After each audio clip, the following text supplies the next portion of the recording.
को जो भी सोशल मीडिया पे पहुंच गई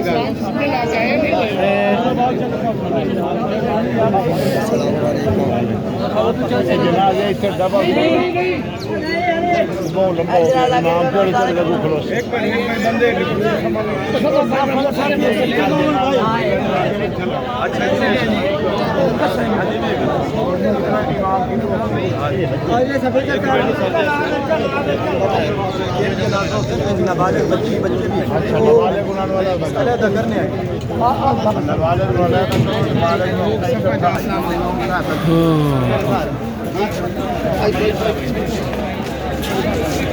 तीन नाबालिग बच्चे हैं जी, 5 लेडीज़ भी हैं और जेंट्स भी हैं। इसमें टोटल 8 जनाजे हैं जी।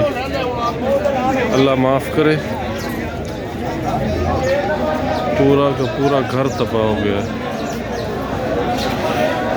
एक बाप था, उसकी बेगम थी और उसके 3 बच्चे उनके थे, वो सारे ख़त्म हो गए, शहीद हो गए समझे।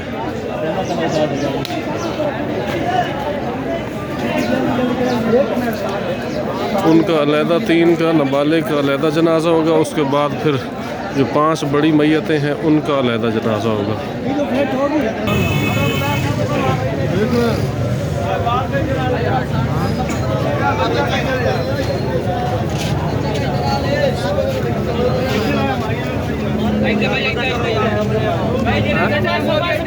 टाइम हो गया, समझ जाओ।